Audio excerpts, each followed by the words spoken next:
ॐ नमः सिद्धेभ्यः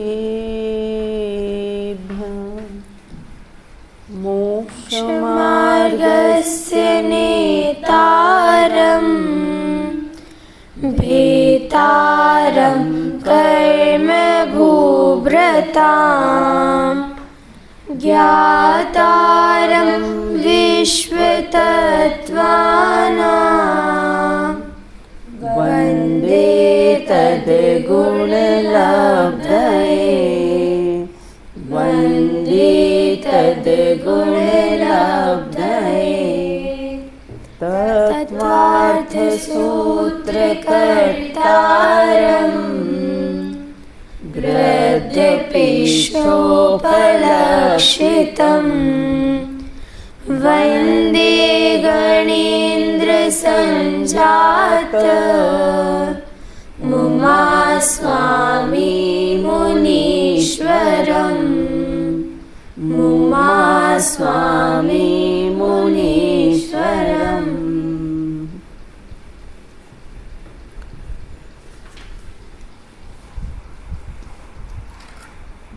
अपनी चर्चा यहाँ पर तत्वार सूत्र ग्रंथ के माध्यम से 5वें अध्याय के 19वें सूत्र पर अपनी चर्चा प्रारंभ की थी, जिसमें अजीव तत्व का वर्णन आया हुआ है।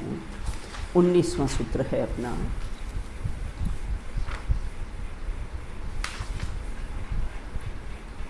अवगाहन गुण।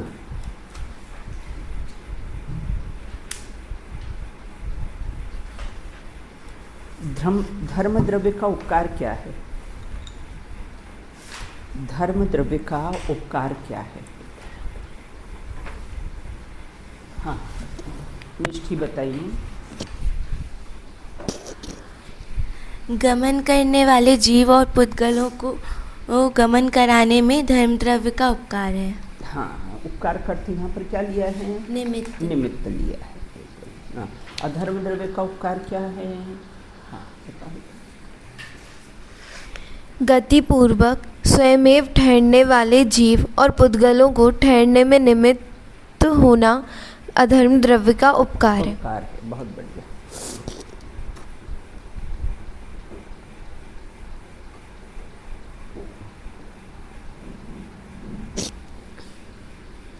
धर्म अधर्म द्रव्य दिखाई तो देते नहीं हैं, फिर हम कैसे प्रमाण करें कि धर्म और अधर्म द्रव्य होते हैं?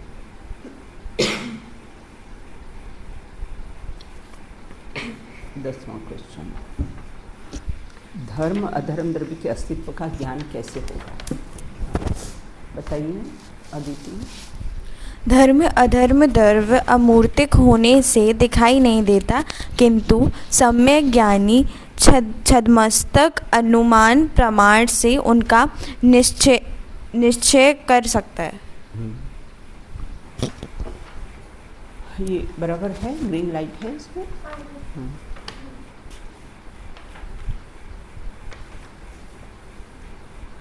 अवगाह गुण समस्त द्रव्यों में है, फिर भी आकाश में यह गुण सबसे बड़ा क्यों है?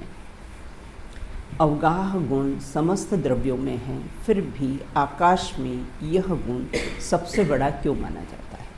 मान्य बताइए। क्योंकि यह समस्त पदार्थों को साधारण एक साथ आकाश देता है। आकाश देता है ना।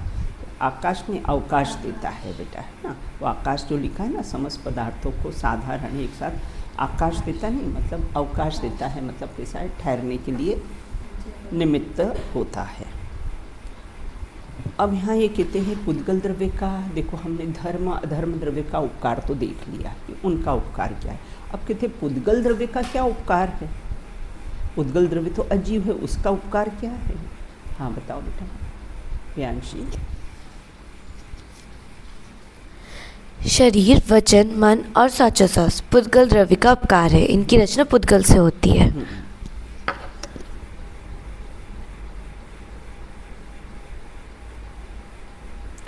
हाँ, कहाँ तक अपना ये हो गया था ना। 4th क्वेश्चन से ले लेते हैं। जो मनन करता है वह मन कहलाता है। मन किसे कहते हैं? जो मनन करता है उसे कैसा है? मन कहते। वचन किसे कहते हैं? भाषा वर्गणा रूप से जो बोला जाता है उसको कैसा है, वचन कहते हैं। जैसे मैं भी आपको पढ़ा रही हूँ और मेरे जो वचन निकल रहे हैं वह कैसे हैं, उसको बोलते हैं भाषा वर्गणा, है ना। 22 प्रकार की वर्गणाएं होती हैं ना। भाषा वर्गणा का जो वचन रूप से परिणमन होना उसको क्या कहते हैं, वचन कहते हैं। प्राण, जिससे जीव जीता है। 10 प्रकार के प्राण होते हैं ना अपने। कौन कौन से 10 प्रकार के प्राण होते हैं? व्यवहार से 10 प्रकार के प्राण कहे हैं ना। हाँ, 5 इंद्रियां, हाँ हाँ, और 3 बल, हाँ हाँ वो योगी, हाँ है ना। तो 5 है ना, 5 तो इंद्रियां है ना। द्रव्य प्राण किसे कहते हैं? व्यवहार से 10 प्रकार के प्राण कहे जाते हैं ना। कौन कौन से? 5 इंद्रियां, 3 बल, 1 श्वासोच्छ्वास और आयु। 5 3 1 1, बस ऐसा काउंटिंग याद रखो। 5 इंद्रियां, 3 बल, आयु और श्वासोच्छ्वास। 5 3 1 और 1, है ना। तो इसको बोलते हैं कैसा है, 10 प्रकार के प्राण कैसे हैं कहते हैं। 2 प्रकार का भी उसका विभाजन कर सकते हैं, द्रव्य प्राण और कैसा है, भाव प्राण होता है। और कैसा है, और प्राण कैसे कहते हैं? वास्तव में तो निश्चय से प्राण किसको कहा जाता है? चेतना को प्राण कहा जाता है। जीवत्व शक्ति से जो जीता है ना, उसको ही कैसा है, प्राण कहा जाता है। चेतन को ही प्राण कहा जाता है निश्चय से। व्यवहार से कैसे हैं, 10 प्रकार के कैसे हैं प्राण होते हैं। और प्राण मतलब जिससे जीव जीता है। यहाँ प्राण किसको लिया है? श्वास को लिया है। श्वासोच्छ्वास को यहाँ पर कैसा है, प्राण लिया है। अब कहते हैं अपान। अपान मतलब वायु।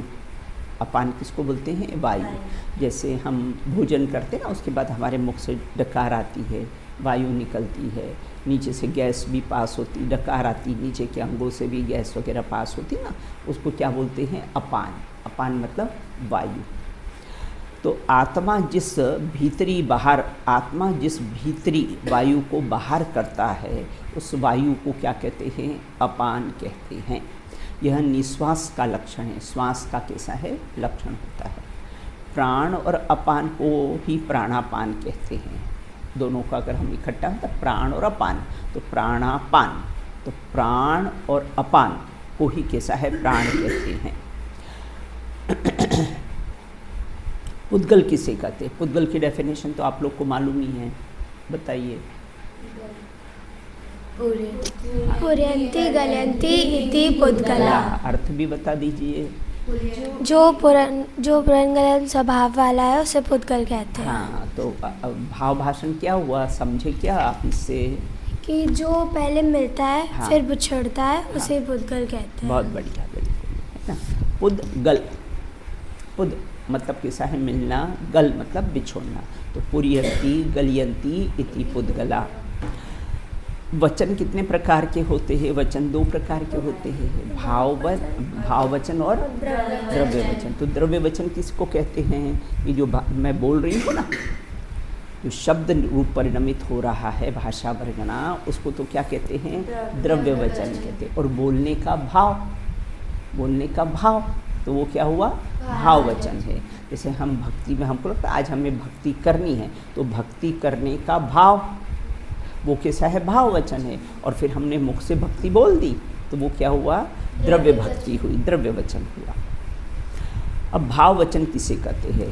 डेफिनेशन के रूप में बताया है, वीर्यांतराय कर्म और मति श्रुत ज्ञानावर्णी कर्म के क्षयोपशम से, आंगोपांग नाम कर्म के उदय से बोलने की शक्ति है, उसे क्या कहते हैं? भाव वचन कहते हैं। तो यहाँ ये कहते हैं वीर्यांतराय कर्म, है ना। मतलब शुद्ध ज्ञान की पराधीनता, शुद्ध ज्ञान की पराधीनता, बोलने का भाव। तो वीर्यांतराय कर्म और मति शुद्ध ज्ञानावर्णी कर्म से, क्षयोपशम के ज्ञान से जो आंगोपांग नाम कर्म का उदय होता है ना, जैसे सुस्वर होना, दुस्वर होना, किसी का स्वर अच्छा होता है, किसी का स्वर अच्छा नहीं होता है, तो आंगोपांग नाम कर्म के उदय से बोलने की शक्ति, उसको बोलते कैसे है? भाव वचन है। मुर्दा बोल सकता है क्या? मुर्दे को तो कैसा वचन है ही नहीं है। अब द्रव्य वचन, भाव वचन के सामर्थ्य से युक्त क्रिया वाले आत्मा के द्वारा प्रेरित होकर पुद्गल वचन रूप से विविध प्रकार से परिणमन करते हैं, उसका नाम कैसा है? द्रव्य वचन। द्रव्य वचन पुद्गल की रचना है, भाव वचन जीव का परिणाम है। तो भाव वचन के सामर्थ्य से युक्त क्रिया वाले आत्मा के द्वारा प्रेरित पुद्गल के वचन रूप के विविध प्रकार से परिणमन होना। हम जितने प्रकार के कैसे वचन बोलते हैं, तीर्थंकर की दिव्य ध्वनि खिरती है, वह तो कैसी है? द्रव्य वचन है। तीर्थंकर की जो वाणी खिरती है वो द्रव्य वचन, उनको मन तो होता नहीं है, उनको बोलने की इच्छा तो नहीं होती है, वो कैसा है? उसको द्रव्य वचन कहते हैं। और कैसे हैं ये खर्राटे वगैरह भी लेते हैं, ये भी सब किस में आता है? द्रव्य वचन में आता है। बिल्कुल। खर्राटे कौन सी लैंग्वेज में लेते हैं? हिंदी, इंग्लिश, मराठी, गुजराती? हाँ, कोई लैंग्वेज होती ही नहीं। हाँ बोलो बेटा, क्या प्रश्न है? दीदी जो समाप्शन में दिव्य ध्वनि खिरती है तो भाववचन में आएगी या द्रव्य वचन में? है ना, वो द्रव्य वचन में आएगी, है ना। लेकिन कैसा है, ऐसा भी प्रश्न आता है कि दिव्य ध्वनि जड़ है कि चेतन? है ना। हाँ बिल्कुल, वाणी है वो जड़ है, लेकिन वो चेतन को बताने वाली है, चेतन का अनुसरण कराने वाली है, इसलिए उसको कैसा है? चेतन कहा जाता है। दोनों बातें आती हैं। तो भाव वचन के सामर्थ्य से युक्त क्रिया वाला आत्मा के द्वारा प्रेरित होकर जो पुद्गल वचन रूप से विविध प्रकार का परिणमन होता है ना, कितने है ना, क ख ग ग जितने प्रकार का कैसा है जो परिणमन होता है ना, वह सब कैसा है? भाव द्रव्य वचन है। क्या भाव वचन पौद्गलिक है? देखो प्रश्न तुम्हारा आ गया, मान्या तुम्हारा प्रश्न आ गया। भाव वचन जीव की अवस्था है, द्रव्य वचन पुद्गल की रचना है। दो बातें। भाव वचन क्योंकि भाव किसने किए बोलने के? जीव ने किए हैं, तो यह वह कैसा है? भाव वचन जीव की अवस्था है। पर पुद्गल के निमित्त से होने के कारण तथा जीव का त्रिकाली स्वभाव न होने से भाव वचन रूप अवस्था कैसी है? अलग हो जाती है। इसलिए निश्चय से भाव वचन जीव न होकर क्या है? पौद्गलिक ही है। निश्चय से कैसा है? भाव वचन कैसा है? जीव न होकर कैसा है? उसको पौद्गलिक। तो दोनों ही बात अपन बोल सकते हैं। चेतन का अनुसरण करती है, इसलिए उसको कैसा है? चेतन कह दिया है। लेकिन जो शब्द है वो भाषा वर्गणा है, वह पुद्गल की रचना है, इसलिए उसको कैसा है? जड़ कह दिया है। तो निश्चय से भाव वचन जीव न होकर कैसा है? पुद्गल की ही रचना होती है। वचन मूर्तिक है या अमूर्तिक? वचन कैसे है? मूर्तिक है या अमूर्तिक? वचन मूर्तिक है, क्योंकि मूर्त का ही इंद्रियों के द्वारा ग्रहण होता है ना। वचन कैसा है जो बोला वो मूर्तिक है क्या अमूर्तिक? मूर्तिक, क्योंकि है ना इंद्रियों के द्वारा मूर्ति की ग्रहण हो जाता है। आत्मा कैसा है? अमूर्तिक है, अमूर्तिक है, इंद्रियों के द्वारा उसका ग्रहण नहीं होता है। तो वचन मूर्तिक है क्योंकि उसमें मूर्त का ही कैसा है? मूर्त के द्वारा ही ग्रहण होता है। मूर्तिक से अमूर्तिक का ज्ञान है ना। देखो मूर्तिक से अमूर्तिक का ज्ञान हो सकता है, वचन से हमको ज्ञान होता है ना। मैंने कुछ बोला और आपको उसका ज्ञान हुआ, तो वचन तो कैसे हैं? मूर्तिक है, और उससे ज्ञान कैसा है? अमूर्तिक आत्मा का ज्ञान हो सकता है। तो वचन मूर्तिक है क्योंकि मूर्त का ही इंद्रियों के द्वारा कैसा है? ग्रहण होता है ना। मूर्तिक से अमूर्तिक का ज्ञान, तीर्थंकर की वाणी तो जड़ है ना, चेतन का अनुसरण करने के कारण उसको चेतन कहा जाता है। अब मन का भी बताया, मन भी दो प्रकार, हर के दो दो भेद बताया। मन भी कैसे? दो प्रकार का, द्रव्य मन और भाव मन। तो द्रव्य मन है ना, भाव मन मतलब गुण दोष के विचार की शक्ति, लब्धि और उपयोग रूप कैसा है? भाव मन है ना। हम विचार करते हैं ना, अच्छा है, बुरा है, इष्ट है, अनिष्ट है, हम सब जो विचार करते हैं ना, हम जो क्षयोपम ज्ञान है हमारा, लब्धि और उपयोग रूप कैसा? वो तो भाव मन है। वो तो कैसा है, भाव मन। और द्रव्य मन कैसा है, यहाँ पर जो अष्टदल कमल की रचना होती है वह कैसा है, द्रव्य मन है।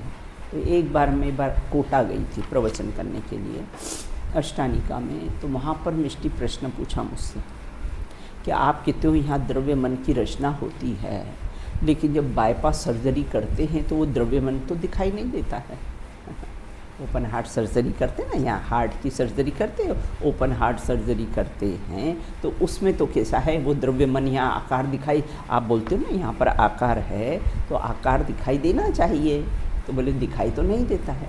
लेकिन बेटा जो सूक्ष्म रचना होती है वो चक्षु इंद्री का विषय नहीं होती है ना। जैसे कुछ सूक्ष्म होता है, मैंने बताया ना, यहाँ धूल के अभी पार्टिकल्स हैं बिल्कुल, लेकिन सूक्ष्म है तो हमको चक्षु इंद्री से दिखाई नहीं देते, चक्षु इंद्री से ग्रहण हमारा नहीं होता है। गुण दोष के विचार की शक्ति को और लब्धि और उपयोग रूप को क्या कहते हैं, भाव मन। मतलब जो हमारा प्रगट क्षोभसम उघाड़ ज्ञान है ना, उसको क्या कहते हैं, भाव मन है। तो किसी का कम है, किसी का ज़्यादा है ज्ञान, है ना भाई, किसी का ज्ञान ज़्यादा है, प्रगट उघाड़ ज्ञान स्वभाव की अपेक्षा तो हम सब समान हैं, लेकिन प्रगटता की अपेक्षा से कर्मों के आवरण के कारण वो किसी का कम ज्ञान है, किसी का ज़्यादा है, किसी का 90% बनता है, किसी का कैसा है 80%, किसी का कैसा है 60% बनता है बिल्कुल। तो गुण दोष के विचार की शक्ति को या लब्धि और उपयोग के रूप को कैसा है, भाव मन कहते हैं।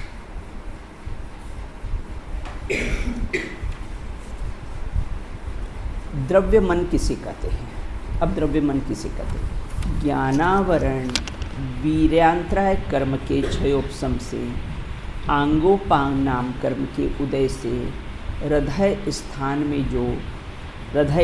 में जो पुद्गल मन रूप जो परिणमन होता है उसका नाम कैसा है, द्रव्य मन कहा जाता है। अष्टदल कमल के आकार आपने देखा होगा ना, भगवान की प्रतिमा में यहाँ पर आकार होता है ना अष्टदल कमल के, वो द्रव्य मन का कैसा है, आकार है। क्योंकि केवली को भाव मन होता नहीं है, मात्र कैसा है, द्रव्य मन ही होता है। उनको क्षोभसम ज्ञान नहीं है ना, उनको तो अब केवल ज्ञान, परिपूर्ण ज्ञान प्रकट हो गया है, तो उनको कैसा है, क्षोभसम ज्ञान की नहीं है। हाँ ये दिखता है आप, हाँ बिल्कुल, यहाँ अष्टदल कमल की आप मूर्ति में देखा होगा ना, ऐसे नहीं दिखेगा बेटा, ऐसे साक्षात समोशन में भगवान बैठे हों और आपको द्रव्य मन ऐसा उनका बाहर दिखेगा, ऐसा नहीं। ये तो अंदर के सूक्ष्म की रचना है, न तो बाहर से नहीं दिखाई देता है। ये तो मूर्ति बनाई ना अपन ने, इसके कारण कैसा है, उसका आकार प्रकार दिया गया है। देखो आप जानते हो ना, धर्म की परीक्षा में जो सबसे ज़्यादा मार्क्स जिसके आते ना, उसको अपने यहाँ प्राइज़ दिया जाता है उपकार दिवस पर। तो धर्म की परीक्षा भी आप लोग कैसा है, पेपर बिल्कुल ऐसा देना कि मेरे हाईएस्ट मार्क्स आए।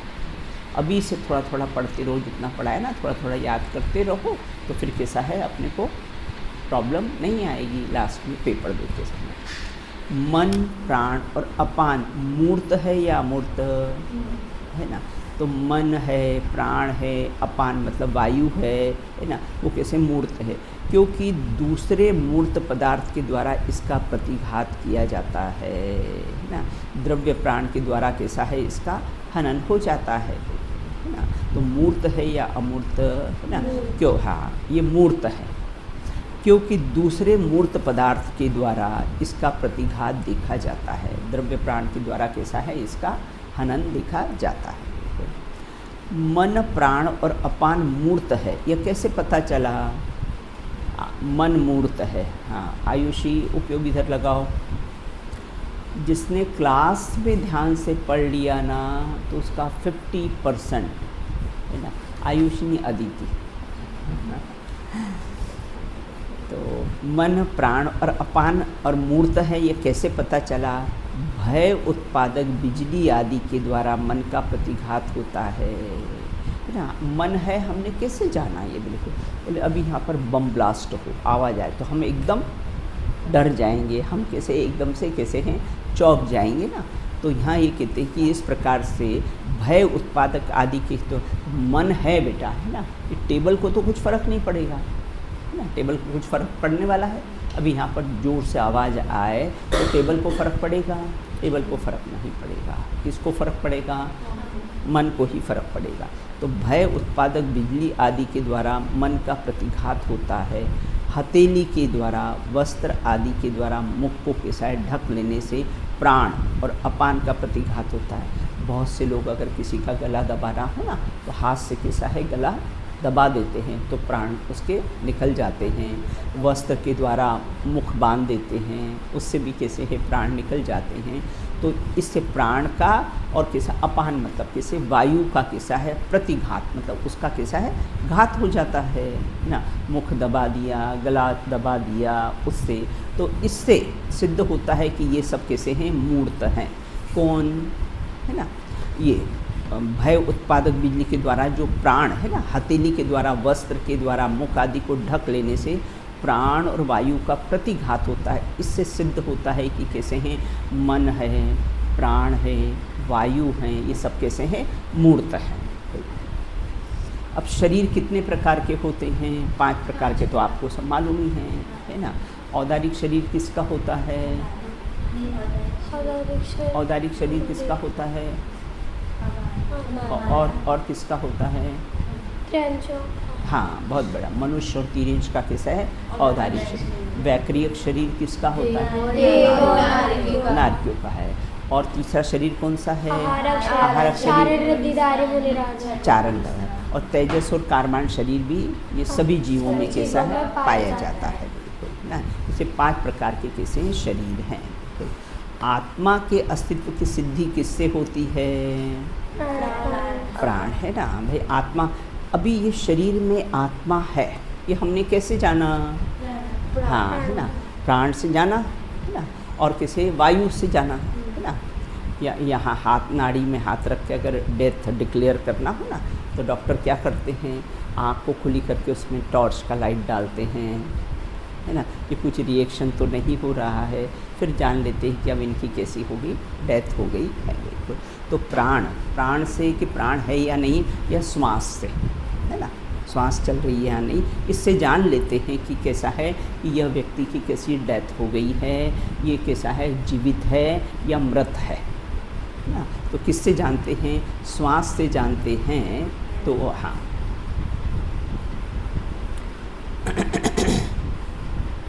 आगे सूत्र है सुख दुख जीवित मरणोपग्रहाश्च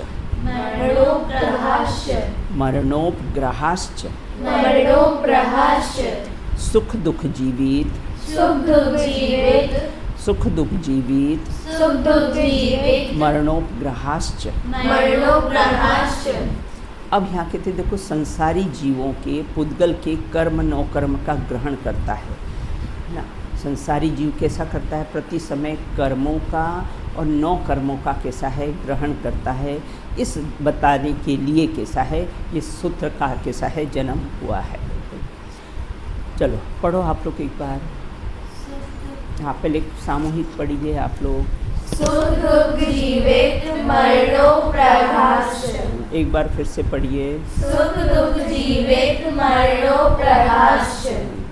चल पढ़ो बेटा, मान्य पढ़िए। सुख दुख जीवित मरणोपग्रहाश्च। चल आयुषी पढ़िए। सुख दुख जीवित मरणोपग्रहाश्च। पहले बेटा ना थोड़ा थोड़ा पढ़ा कर, है ना, अकेले में सूत्र को पढ़ा कर, तो कैसे अपने को पढ़ना आ जाएगा, बिल्कुल है ना। अब आगे कहते हैं कि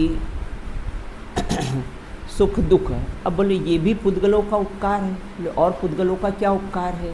पूर्व में अपने चर्चा की थी ना कि यहाँ पुद्गलों का क्या उपकार है। बोले शरीर है, वचन है, मन है, प्राण है, ये भी सब ये भी कैसे हैं पुद्गल के उपकार है। बोले और पुद्गल के कौन से उपकार हैं?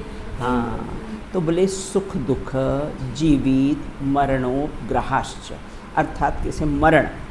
और यहाँ इसका संधि विच्छेद करेंगे तो क्या है उपग्रह हो जाएगा।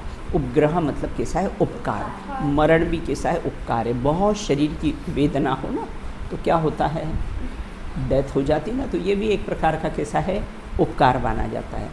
अपने में तो नहीं बेटा, चाइना का मैंने सुना था, सच क्या है मुझे मालूम नहीं है, लेकिन मैंने सुना था कि वहाँ बहुत अधिक वृद्ध हो जाते हैं और बहुत अधिक वेदना हो तो उसको शूट किया जाता है, उसको मार दिया जाता है, ताकि वो इस पर्याय से उसको छुटकारा मिल जाए। बिल्कुल है ना। देखो जो बहुत से लोग ये अन्य मत होते हैं ना बेटा, जो सर्प होता है ना, तो सर्प को देखते ही मारने की कोशिश करते हैं उसको। बिल्कुल है ना। क्यों मारते हैं? ताकि ये उसको रेंगने की पर्याय से तकलीफ़ होती ना, तो बोले वो ये पर्याय इसकी छूट जाएगी। बिल्कुल है ना, इसके कारण तो बोले मरण भी एक प्रकार का कैसा है, उपकार होता है। बिल्कुल है ना। तो यहाँ कहते हैं देखो, सुख दुख जीवन मरण, 4 चीज़ें बताई है बेटा, है ना। सुख दुख जीवन मरण कैसे, यह भी कैसा है, पुद्गलों का उपकार है। अब सुख, सुख किसे कहते हैं? साता वेदनीय कर्म के उदय से बाह्य द्रव्य क्षेत्र काल भाव के निमित्त से आत्मा में जो प्रसन्नता होती है उसका नाम कैसा है, सुख। या इंद्रिय जनित बेटा सुख दुख की बात कही, यहाँ आत्मा की बात नहीं कही है ना, यहाँ तो इंद्रिय जनित सुख की बात की कि साता वेदनी कर्म के उदय से कैसा है भाई, शरीर अच्छा हो, स्वस्थ शरीर हो, है ना। पहला सुख निरोगी काया, दूजा सुख घर में हो माया, तीजा सुख कुलवंती नारी, चौथा सूत्र पुत्र आज्ञाकारी, है ना। तो यहाँ कहते साता वेदनी कर्म के उदय से बाह्य द्रव्य क्षेत्र काल और भाव, है ना। भाई अपने को अच्छा शरीर मिल जाए ना, और अच्छा स्थान रहने को मिल जाए, नहीं तो कहीं ऐसे स्लम एरिया में बेटा रहें, है ना, जहाँ कुछ देखो। अब अपना आत्मार्थी ट्रस्ट है, यहाँ कितना खुला वातावरण है,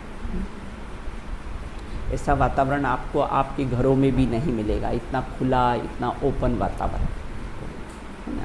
तो यहाँ ये कहते हैं क्षेत्र अच्छा होना चाहिए, काल मतलब समय, और कैसे भाव, अपने परिणाम भी कैसे हैं, पवित्र होना चाहिए। तो के निमित्त से आत्मा में जो प्रसन्नता होती है उसका नाम सुख है।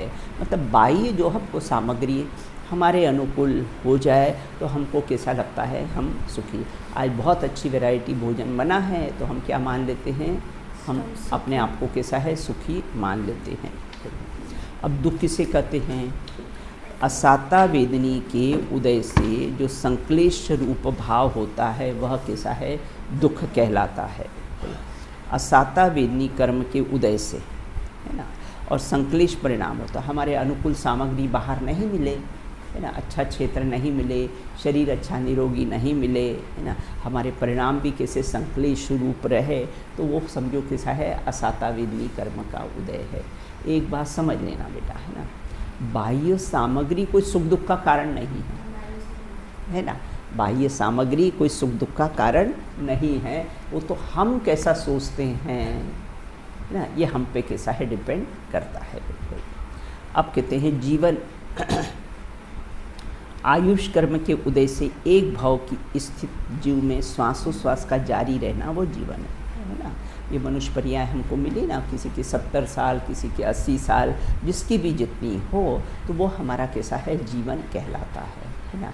जब तक हमारी श्वास चलती है, जब तक कैसा है, जब तक श्वास है, जब तक आस है, ऐसी कहावत कही जाती ना। और मरण किसे कहते हैं? आयु कर्म के क्षीण होने को, देह वियोग को, और प्राप्त प्राणों का वियोग होना कैसा है, मरण के। ये 10 प्राणों का वियोग हो उसका नाम कैसा है, मरण। इन 10 प्राणों का संयोग हो उसका नाम कैसा है, जन्म कहलाता है। तो आयु कर्म हमारा है ना। अब देखो, ये शरीर को राख होने से कोई बचा नहीं सकता है, और मुझे कोई कैसा है, मार सकता नहीं है। तो मरण मतलब कैसा है, और वास्तव में कैसा है, मैं तो आत्मा हूँ, मेरा तो मरण होता ही नहीं। ये देह का कैसा है ना। मृत्यु किसका नाम है, आयुषी, ये प्रियांशी, मृत्यु किसका नाम है? जहाँ ड्रेस और एड्रेस चेंज हो जाए उसका नाम मृत्यु। यहाँ से जाएंगे ना तो क्या होगा, ड्रेस भी चेंज हो जाएगी, शरीर आधा शरीर मिलता है, खड़ा शरीर मिलता है, और एड्रेस भी चेंज हो जाएगा। अब ये वाला एड्रेस नहीं रहेगा। तो जहाँ नाम है ना, ड्रेस और एड्रेस चेंज हो जाए उसका नाम कैसा है, मृत्यु। और मृत्यु का दूसरा नाम कैसा है, ट्रांसफ़र। तो आयु कर्म के क्षीण होने पर देह वियोग, प्राप्त प्राणों का वियोग होना मरण है ना। और नियम से मरना सबको एक दिन अपनी अपनी बार। सब लोग क्यू में लगे हैं, कब किसकी बारी आ जाए कोई मालूम नहीं। ऐसा नहीं कि वृद्ध लोग ही मरेंगे, जवान लोग नहीं मरेंगे, ऐसा है बिल्कुल। हमको तो ऐसा लगता है अरे अभी क्या करना है, अभी तो ऐश करो ना, अभी कोई हमारा मरण हो रहा है। लेकिन मरण होगा तो SMS करके नहीं आएगी मृत्यु, हाँ SMS करके मृत्यु आएगी। तो इस प्रकार से ना प्रतिदिन याद करना मरना सबको एक दिन, तो कभी हमारे जीवन में कोई भी पाप नहीं होंगे ना। कि किसके लिए पाप करना है, इस शरीर के लिए पाप करना है। सारा धन इकट्ठा करता है किस लिए, खाली हाथ जाने के लिए।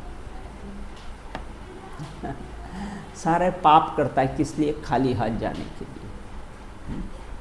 तो जीव का पुद्गलकृत उपकार कितने हैं, शरीर, वचन, मन, श्वासोच्छ्वास, सुख दुख, जीवन मरण, ये जीव के प्रति कैसे पुद्गलों का उपकार बताया गया है ना। और कहते हैं सूत्र में आए उपग्रह शब्द का अर्थ क्या लिया है। उपग्रह शब्द का अर्थ यहाँ पुद्गल कृत कैसे हैं, उपकार लिए हुए हैं। हाँ देखो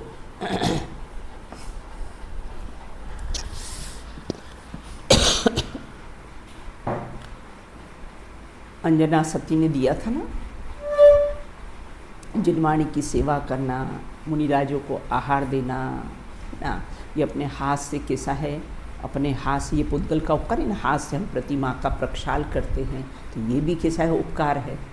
इन हाथों से कैसे हम मुनिराज को कैसे आहार देते हैं, ये भी कैसा है, उनका उपकार है। ये सब पुद्गल के उपकार में आते हैं। अब कहते हैं पुद्गलों का पुद्गलकृत उपकार क्या है।